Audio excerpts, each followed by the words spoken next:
Hello, my name is Brian Cummins. I'm a Cleveland City Councilman serving the constituents in Ward 14.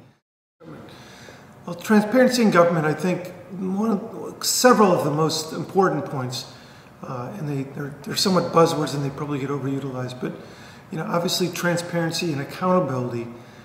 Transparency, I think, means really trying to put out information and share information and to be honest and show information even through a process, as opposed to kind of waiting till things are baked or completed. So transparency, I think, is really trying to show people what you're doing, how you're doing it, the information is being generated, so that they can actually be a part of the process and understand how government's working. I think part of what comes with transparency in my mind is also accountability. I think it's hard to imagine being held accountable if people don't have information to make opinions on, or to have an understanding of maybe how you arrived at an opinion or arrived at a decision or develop legislation. Too often the legislation that we develop or work on can be very multifaceted. And if we wait till the last minute or the end of our process and try to explain it, oftentimes in today's world where people don't necessarily spend a lot of time on issues or don't have a lot of time to spend on issues, if you try to get it all done at the end when everything's done, it's pretty difficult to convey anything that's even the slightest bit complicated.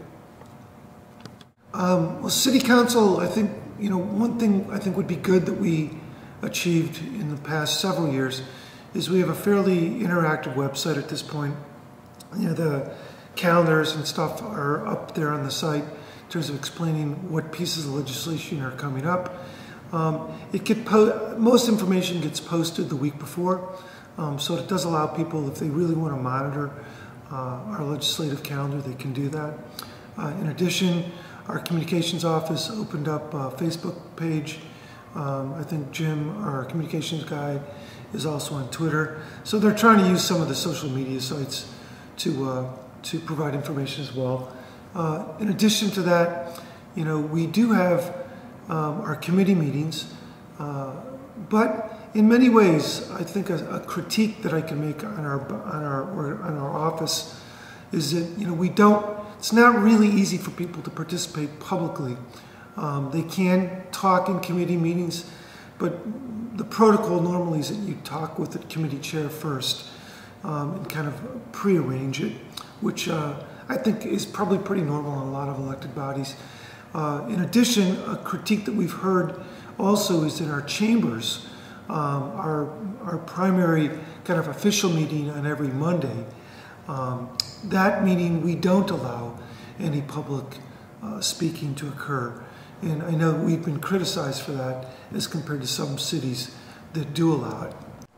Well, in terms of ways in which a city might be able the city council might be able to be more communicative, I think a lot of the communications that are centered around legislation and things that we're doing, oftentimes or most times, are actually in the hands of either the council leadership or the chairman or chairwomen of the various committees. So, by law, really, our official duties are to conduct committee meetings and to really review and overview legislation, particularly legislation that's coming from the administration. But oftentimes, particularly for issues that require a lot of funding or that may have an impact that's going to last multiple years, I think oftentimes it's difficult for the chair people of those committees to really schedule meetings outside of the formal committee structure. And what I mean by that is our committee structure normally occurs, meetings occur during the day.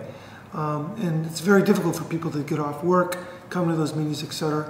Now I will say, and I did mention this before, our committee meetings are streamed live on Channel 20, the Cleveland cable network station for the city of Cleveland. So that's actually really interesting, and there's many people that are, in fact, if they're very interested in a particular issue, will tune into Channel 20 and actually watch the committee hearings. But that's pretty much a one-way communications tool in the sense that people aren't really being able to be interactive in that. So I think one of the challenges, based on our very busy schedules, both in committees, in our constituent issues, our development issues in our wards, I think one of the challenges is how can we work potentially in concert with the administration so the council might be able to actually schedule more meetings out in the communities in after-hour periods. I will give the council president a great deal of credit. There's been several summers where we've actually several years in which we've taken our Monday council chamber meetings, which are usually very official in our chambers here at City Hall. And we've actually done a ward or community tours where we've actually taken the Monday meetings out to the public. Now, again, those meetings didn't allow public to participate. They were standard meetings. But I think any time that we try to take our show on the road, so to speak, in terms of having public meetings, particularly where we might be able to allow public interaction, I think that's probably where we would get the best communications in terms of really interactive communications.